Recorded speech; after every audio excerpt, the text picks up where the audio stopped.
Pushkin.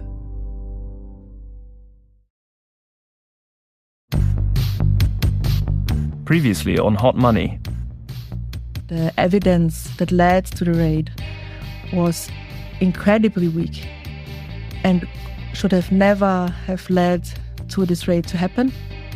And we are still suffering from this raid.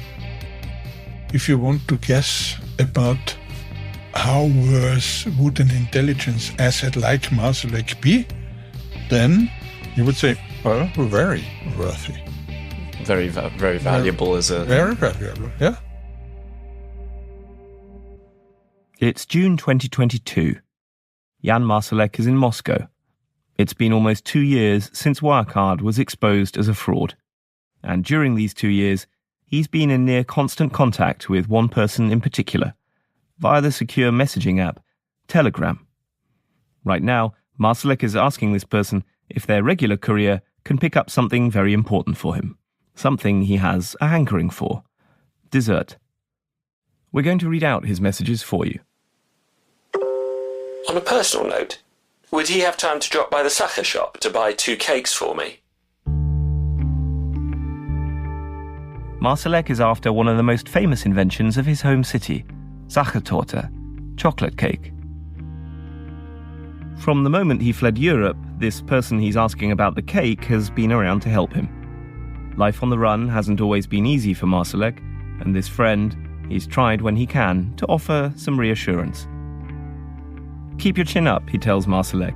At least the Russian women are beautiful, especially the blondes. And Marsalek replies, Don't tell me. I've been there. It's dangerous. And admittedly, I never fully recovered.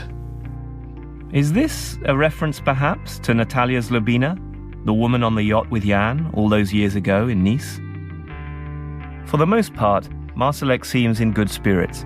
He's not one to take anything too seriously, really, including being a fugitive. Being a wanted man helps to refine one's humour. It might just become a little darker. Marsalek's interlocutor has been far more than just a cake courier and wingman, however. He's helped Marsalek establish himself in Russia, sorted out his finances, organised his chaotic paperwork, and perhaps most importantly of all, he's also been a recruiter for Marsalek. When Marsalek took heel as a fraudster and was outed on the front page of the FT as a Russian asset, you might have thought the jig would be up. But it wasn't. The only life that was over for Marsalek, the one he permanently said goodbye to, was his ordinary one. His life in Munich, his corporate persona. Because these telegram messages lay bare what Marsalek has continued to get up to on behalf of the Russian state since he disappeared from view. Marsalek has been running intelligence operations for Russia across Europe. Not just one kind of operation, a whole range of endeavours, aggressive, seemingly unconnected, risky. In this episode, for the first time in this series, we get to hear from Marsalek directly, in his own words. Because these messages between Marsalek, his friend, and others ended up in the hands of police, when a spy ring run by Marsalek was caught and went on trial. I'm Sam Jones. From the Financial Times and Pushkin Industries, this is Hot Money Season 3, Agent of Chaos, Episode 7. From Russia with love.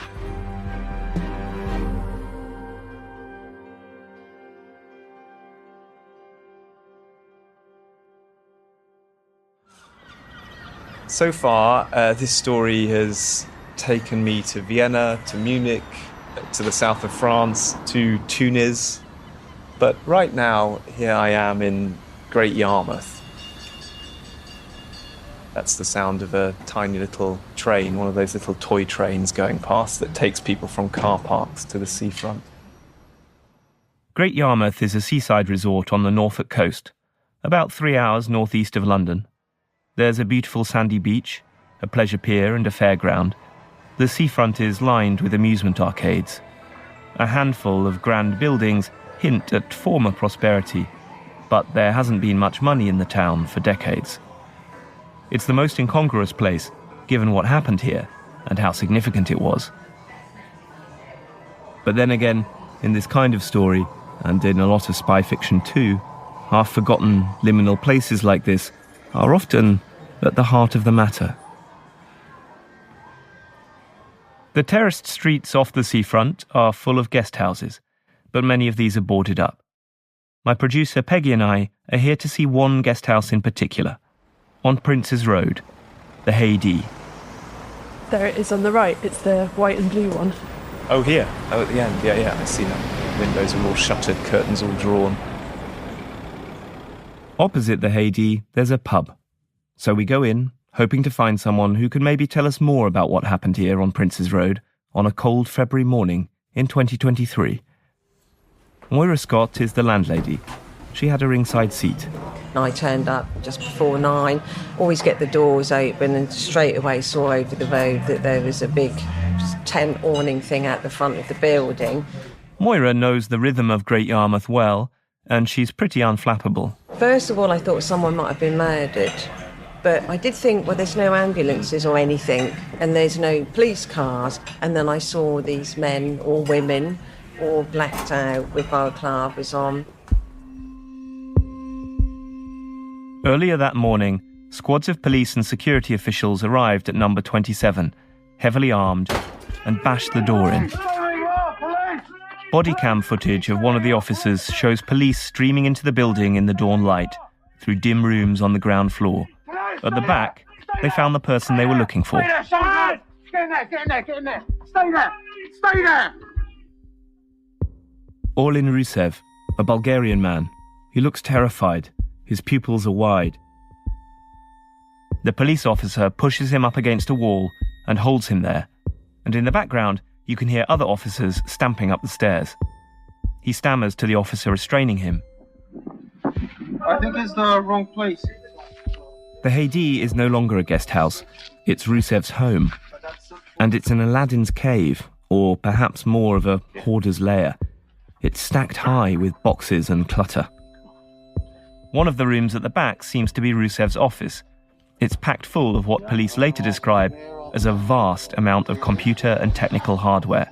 You've got a number of USBs on the desk that I can see here.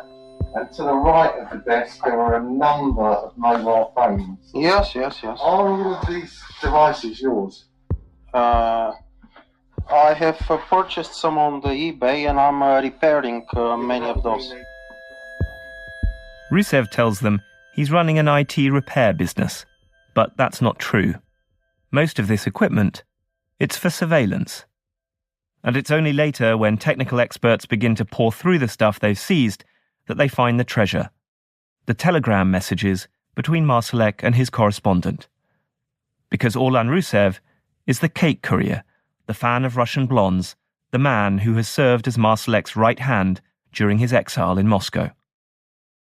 There are 300,000 telegram messages in total. 80,000 alone are between Rusev and Marsalek, and the rest are between Rusev and the agents he'd recruited to do Marsalek's bidding.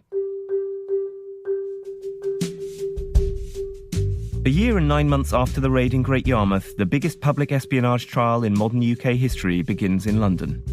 Orlin Rusev is in the dock, and alongside him are 5 others. Like him, they're all Bulgarian nationals who had been granted the right to live permanently in the UK. The Crown Prosecution Service accuses them of participating in a bewildering array of high-stakes espionage operations on British soil and across Europe. My colleague Helen Worrell had a front-row seat for it all. She spent years reporting on security for the FT. It's very rare that they get to prosecute espionage, so this is a huge deal. There's one notable absence in the courtroom, of course. I would say that Marsalek really was like a sort of ghost that haunted this trial. He was clearly the organising mind, and he was there, in black and white in these telegram messages. The messages between Marsalek and Rusev are at the heart of the prosecution's evidence. What's striking about them at first glance, though, is that they're just like any other online conversation between two, admittedly slightly odd, pals. I mean, one thing that's quite funny is that he absolutely loves this bizarre laughing wombat emoji, which he uses constantly when Rusev says something that sort of tickles him. Now, I felt I needed to see this for myself, and I can actually confirm that it isn't a wombat, but a raccoon. Helen says she's no zoologist. Anyway. So they're sort of leering about women, and there are often quite sort of long and tedious exchanges where they pontificate about geopolitics in quite a sort of boring way. This is just the sort of message equivalent to the manosphere. As in this choice piece of bravado from Marsalek. Apologies. I was stuck between the mafia, half of Russia's ambassadors, the GRU, a dozen naked girls, and some deep state guys whose names no one knows, who forced me to drink a bottle of gin. The messages found at the Haiti also reveal a closeness between the two men. At New Year's, Marsalek effusively thanks his friend for his work, and he signs off, "From Russia, with love."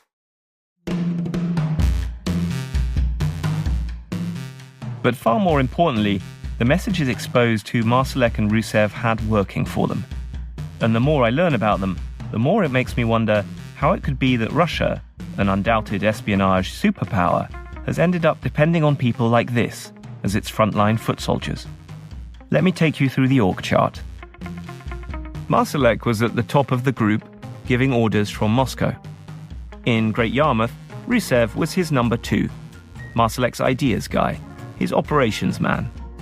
And Rusev then sets things in motion via his man on the ground, his troop leader, if you will, a man called Biza Zambazov, who he and Marsalek sometimes jokingly refer to as Jean-Claude Van Damme. That's a reference to the 1990s movie star and Belgian beefcake. Zambazov lived in North London, and it was there that he collected 4 underlings, who he, Rusev and Marsalek, sometimes disparagingly referred to in their messages as the Minions, after the hapless yellow comic creatures from the Despicable Me films. None of them were professional intelligence operatives. By day, they had perfectly ordinary jobs. A driver, a beautician, a decorator, a lab technician. 2 of them are women, Katrin Ivanova and Vanya Gabarova, and Zambazov had rather complicated relationships with both of them. He and Vanya were naked when they were arrested in bed together. So this is him and his girlfriend, while his long-term partner, Katrina, was at work at the time. And actually, one of the more absurd things that came out in the trial was that he pretended to both women that he had brain cancer. So he sort of was playing them off against each other slightly, but he was also using this entirely fake diagnosis to essentially inveigle them into doing things that they didn't particularly want to do on the basis that he was too sick and that he was going through treatment. There was some completely extraordinary evidence where he was shown speaking to one of them on a sort of WhatsApp call, and he had wound toilet paper around his head to look like a bandage, sort of as if he had just recently had brain surgery.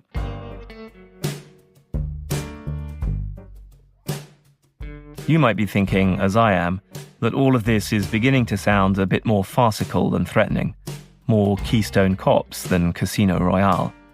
Because when I think of what a good spy ring probably needs to work, the first things that spring to mind are skill, trust, and loyalty.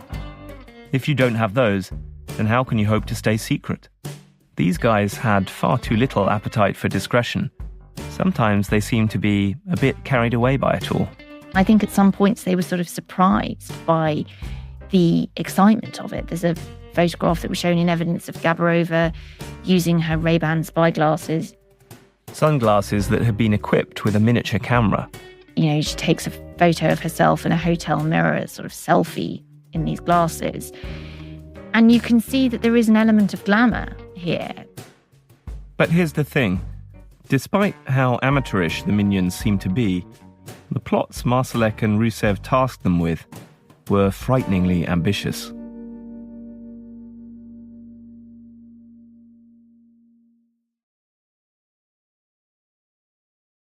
In those thousands of telegram messages I told you about, Marsalek and his minions discussed a multitude of plots.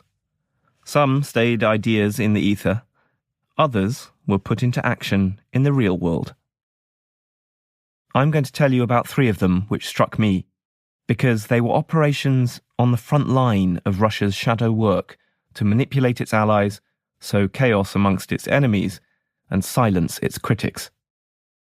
To understand the first, you need to know a little bit about Kazakhstan, the largest former state of the USSR after Russia itself. Since independence, Kazakhstan has had a close but complicated relationship with its neighbour and former overlord. In 2019, when there was a change in government, Russia began to worry about Kazakhstan drifting out of its political orbit. Enter Jan Marsalek and the minions. Russia's intelligence services brief Marsalek on their problem, and Marsalek, he gets to work engineering a potential solution with Rusev. On the agenda, putting pressure on the new Kazakh president, making things hard for him, close to home, literally, by even looking at ways to target his family. What Marsalek describes in a telegram message to Rusev as creative ways to make their lives miserable. Marsalek spitballs some ideas, ways he can spread some nasty rumours. Maybe a deep fake porn video of the son of the president? Also, a honey trap for the son when he is travelling in Europe could be a fun option. It sounds like these ideas are going down well in Moscow, when Marsalek writes to Rusev, "The GRU guys are saying it'll be a drama in Kazakhstan if we publish this." To be clear, because this isn't immediately obvious, the messages show that the idea was to secretly create a problem and then offer a phony solution to it. To set up the president's son and then offer the president fake information about the people responsible. Because the end goal here was to actually strengthen diplomatic relationships between Russia and Kazakhstan, to make the new Kazakh government think it still needed Russia's help and that Russia was a beneficent ally. Thankfully for the president's son, Marsalek and Rusev eventually settle on a different course of action, an operation aimed at the Kazakh embassy in London. An operation that would actually require a lot of careful planning, for false trails to be laid, and a spectacular coup de théâtre at the end to really grab the Kazakh government's attention. On paper, a really impressive piece of tradecraft, with a lot required to pull it off. At the centre of the plan is a protest outside the embassy. But not just any protest, something really provocative. They discuss using drones to cover the embassy with 100 litres of pig's blood. They will make it look like the pig's blood has been sprayed by pro-democracy protesters. This seems to get the green light because Marsalek and Rusev go on to agree a budget before discussing details like how can the blood be diluted so that it can be effectively sprayed, and how can it be mixed to glow at night. Rusev seems to be making progress. One of the minions has sent him videos of vials of blood. In a message to Marsalek, he tells him the, quote, vampire team are ready for tests. Marsalek responds, "Bloody glorious. Literally." Zambazov and the minions, meanwhile, take it in turns to surveil the embassy to work out the best plan of attack, including using a drone. Rusev gets sent videos and photos from their covert reconnaissance. It's not just this protest, though. There's a whole hinterground that Marsalek, Rusev and the minions have worked on building out for the alleged perpetrators of this protest. They've drawn up letters from this fake group to senior American and European politicians, urging them to sanction Kazakhstan. They've even booked out a room in a pub in London under the group's name to make it look like there was a real planning meeting taking place for their activists. Rusev and Zambazov discussed creating a scene at the pub bar to make sure witnesses remember something was going on. The porcine plan, luckily for London's public hygiene officers, never goes ahead. But the groundwork for the operation has been so successful that it alone is actually already bearing fruit. Glorious news from Kazakhstan. Kazakh intelligence is in a small panic and wants our Russian friends to investigate who this new group of activists is. They will provide money to bribe the Russians to investigate.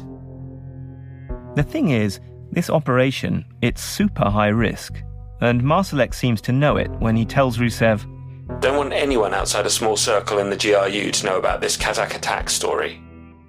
Because obviously if the Kazakh government ever found out it was Marsalek behind this, and the GRU behind him, deliberately humiliating them in public and falsely claiming to be able to help them, well, I guess they'd be rather peeved. I wonder how all this went down in the Kazakh capital, Astana, when it came out at the trial. Then again, when it comes to intelligence operations, one thing I've learned is that Russia very rarely seems to factor in the cost of public shame. In another operation, the minions were being used to daub hate symbols at various public locations around Europe, including the Jewish Museum in Vienna. They put up material that looks as if it's associated with the Azov Brigade, which is obviously this group of fighters in Ukraine who are said to have some sort of fascist or Nazi ideology, although obviously that is entirely debatable and some people would claim it's not the case at all. But so they are very much amplifying the Kremlin's arguments and their sort of propaganda. The intent was to generate news stories that would support Russia's justification for its invasion of Ukraine. The narrative that Ukraine, Austria, and Europe are turning fascist. Which brings me to an even more sensitive mission that the minions were tasked with about a year after Russia's full-scale invasion of Ukraine. One which could actually help Russia on the battlefield. At this point in the war, Russia was struggling and Ukraine was pushing back. Marsalek sent Rusev a message. He told him he was likely to have a meeting tomorrow with our friends who have asked for help in Germany with mobile tracking. Marsalek tells Rusev that his friends, aka Russian military intelligence, want to try and locate 70 Ukrainians who have arrived in Germany for training at a US airbase. Marsalek thinks the Ukrainians are there to learn how to use Patriot air defense systems, the missiles gifted to Ukraine by NATO allies to help defend Ukrainian civilians from Russian bombing raids. Marsalek asks, can we use the IMSI catcher in Germany? We need to spy on Ukrainians at a German military base. Now, you've probably never heard of an IMSI catcher, and for good reason, because this is military-grade technology, worth more than £100,000, and what it does is hoover up cell phone data. It collects the individual signatures and locations of devices near it. Rusev, he's got one at home. He's excited to put it to use. It's just gathering dust, he tells Marsalek in his, quote, Indiana Jones garage. Now, you can't buy an IMSI device anywhere, through reputable means. So we don't know how he got hold of this. And it wasn't just that he managed to purchase it. He also then sort of retrofitted it. Rusev tells Marsalek he can hide the IMSI catcher in his car. So he managed to sort of buy a second-hand Chrysler, and he fitted the IMSI into the boot of the Chrysler, and he wired it up with a red button on the steering wheel that pretty much said, press here to activate the IMSI. So he was sort of hacking together these different bits of hardware that he'd managed to acquire. As the planning develops, Rusev sets up a Telegram group chat to loop in the minions. He writes that he wants them to, quote, go on a tour in Germany for 1 or 2 days. Rusev wants Zambazov and a minion to do a recce, to maybe see if there's an apartment they can rent near the base, and a discreet spot close to its fence, where he can park his IMSI-mobile. The plan was to set up the IMSI catcher there for several weeks, to leave it running and to collect as much cell phone data from people on the base as possible, and then to give all this data to Russia, so that Russia would be able to locate these trained Ukrainians and kill them.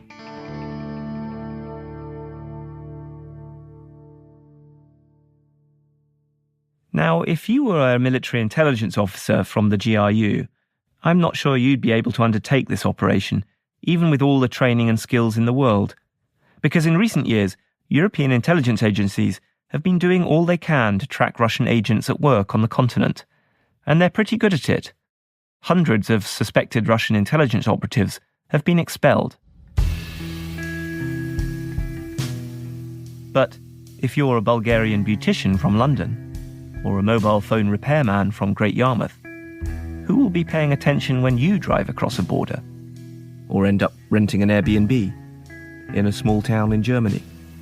This whole plot, it luckily got stopped in its tracks, because hours before it was due to begin, police busted down all in Rusev's front door. But the trial revealed that the Russian state wasn't just using Marsalek and the Bulgarians to help wage its murderous war against Ukrainians. It was also using them to help in its war against its own citizens.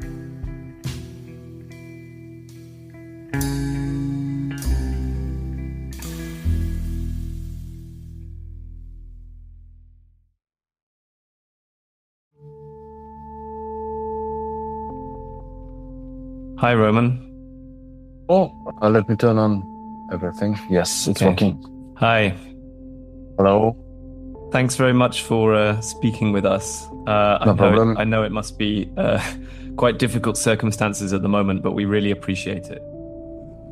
Roman Dobrokotov is an investigative reporter and the founder of The Insider, an independent media organization with a focus on Russia. He helped uncover the identity of the Russian agents behind the botched Salisbury poisonings in 2018, and he helped reveal the attempted murder in 2020 of then Russian opposition leader Alexei Navalny, using the poison Novichok. All of which has made him pretty unpopular with Russian President Vladimir Putin. Roman currently lives in an undisclosed location. He's under police protection and reveals as little information about his movements as possible, so we didn't meet in person. But once upon a time, he lived in Russia. Yeah, well, actually, I'm in Russia every night because, literally every night, I have a dream that I'm there, and that usually it's one scenario that I'm doing something ordinary. It's like I'm preparing to go to play football, or I'm, speaking with my relatives or something, and suddenly at some point I realize that something is wrong. I just remember that actually I can't be now in Russia. This is impossible because they are going to arrest me, and this is surreal, as it's supposed to be in a dream. Feeling of what is happening to you cannot be real.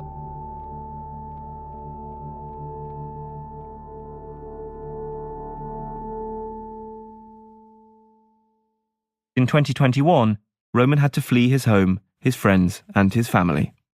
It was a choice between being killed or imprisoned. I didn't know at this time. I still don't know what was the plan. And the other option was just to have a big risk, but try to get real freedom.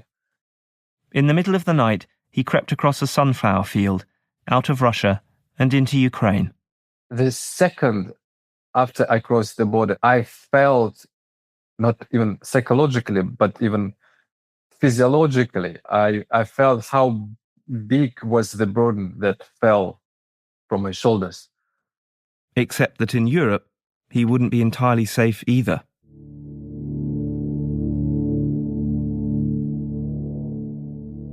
It was November 2021, several months after Roman had left Russia behind. He finished a meeting with his team in Budapest, said goodbye to his colleagues, and made his way to the airport. But as he waited to board his flight to Berlin, he didn't realize that he had company, because one of the minions was waiting to board the plane too. She would be sat next to him, not by coincidence, but by design. As he settled into his seat, he had no idea that someone was watching him. We didn't even have an eye contact. She had a camera in her shoulder, so she could watch everything. As it turned out, weeks earlier, Rusev had gained access to a pan-European flight booking system used by most major airlines. And that meant that Rusev and Marsalek could put their minions next to anyone they wanted, on any flight, across the continent and beyond. All of this, it's revealed in the messages sent back and forth between the group on Telegram. Marsalek was delighted. The future flights are amazing data. I absolutely love that airline system. Roman is settling into seat 4A, and Rusev's undercover girl, as he refers to her, is in seat 4B. She'll be taking lots of selfies during the flight, Rusev jokes in a message to Marsalek. Later, he sent Marsalek an update. Our agent was very, very observant, he wrote. She had even watched Roman unlock his iPhone and remembered the code. Marsalek responded with a grinning emoji and the words, "Afraid of Novichok." Indeed, stalking Roman on this flight wasn't the end of the operation against him. Marsalek seemed to have impressed the higher-ups in Moscow. Now his team had proved they could get close to Roman undetected, it looked like they'd be offered more work, and this time it might involve more responsibility. The following year, Marsalek wrote to Rusev, "We might get the opportunity to kidnap RD. Any ideas how to do this?" Rusev confirmed that if they got the green light for the kidnapping, he had a team ready and waiting. A successful operation on British ground would be amazing after the fuck-up Skripal stuff. This is a reference to the Salisbury poisonings, which had ultimately failed because the target was still alive. If Marsalek could carry out a successful operation against a target in the UK, it would be a huge coup. They brainstormed other ways to harm Roman, in case Moscow might want a more radical intervention, like spraying him with the nerve agent VX, or burning him alive in the street. It wasn't until the Bulgarian cell was busted by UK police that Roman found out about any of this. It made him realise that possibly there would never be a place where he could escape the predations of his own government. Yet for all of that, he has kept remarkably composed. I think a person cannot be scared for too long. That physiologically, this is a feeling that you can have for a short time to mobilize yourself, and then it just turns off. Perhaps he's just very brave. But perhaps, too, he knows that being intimidated, it's exactly what Russia wants him to feel, and for others like him to feel too. So the death rate of investigative journalists is still much lower than in Ukrainian army. So we shouldn't be too depressed about the situation. That's a very noble thing of you to say, given that your life must have changed completely. I mean, not only have you left your homeland, the country you were born in, but also now, as you've just said, you're having to move around. You can't talk about where you are. Your life is very disrupted. What can you tell us about the ongoing threat to you? Yeah, so I know that Russian intelligence is still tasking other criminals to look for me. Roman has been reporting on Marsalek too, and has continued despite becoming a target of his spying. And he's noticed a sort of dark parallel. We are like people who are hunting each other from different parts of the world. So he came to Russia, I came to Europe from Russia. I'm searched and arrested in absentia in Russia, the same with Marsalek in Europe. So yeah, we're some kind of symmetric to each other. On the 12th of May 2025, the Central Criminal Court in London passed its judgment. All 6 accused were found guilty of conspiracy to spy. The shortest sentence handed down was for 5 years in jail. The longest, against Rusev, was for nearly 11 years. You might think, hearing all this, a tale of aggressive, complicated covert operations entrusted to amateurs with little regard for risk or consequences, that Russia is pretty out of control. And in one sense, you would be right. Many European governments are genuinely concerned that in recent years, Russia has, as Britain's intelligence chief told the FT last year, gone feral. Only, the rather alarming thing is that this chaos, this risk-taking, it's by design.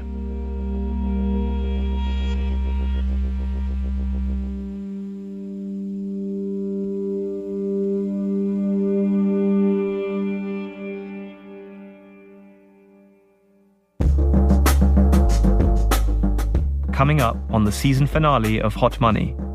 They are former intelligence officers and military people with an intelligence war mindset who have now turned the tradecraft of the KGB into the statecraft of the Russian state. Just shows that these people were motivated by money. They'd do whatever work was necessary by whoever was prepared to pay them.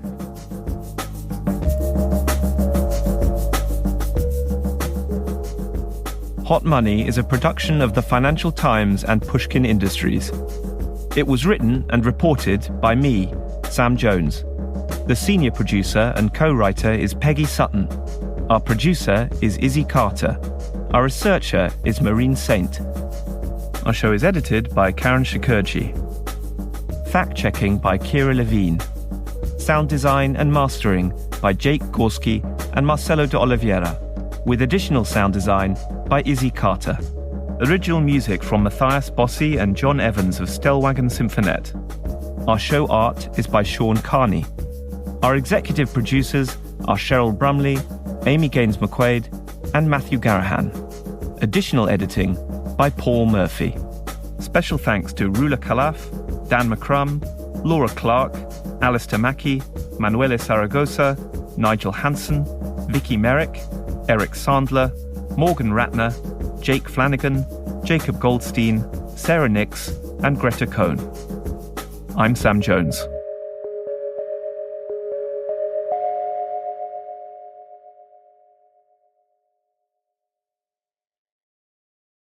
Hi again. I just wanted to let you know about 2 corrections to previous episodes. In episode 3, we reported that Marsalek told Kilian Kleinschmidt that he arrived in Palmyra in Syria in a MiG-8. That was an error. Kilian only recalls Marsalek saying that he arrived in Syria in a helicopter, and we're not exactly sure what kind. In episode 4, we said that Marsalek left home just before taking his final school exams at age 17. In fact, he was aged 18 when he left home. I want to take a moment to thank you for being a Pushkin Plus subscriber. I hope you're enjoying hot money. Be sure to take advantage of all Pushkin Plus has to offer, including ad-free access to all Pushkin shows, bonus episodes, early access, exclusive binges, and full audiobooks after this episode.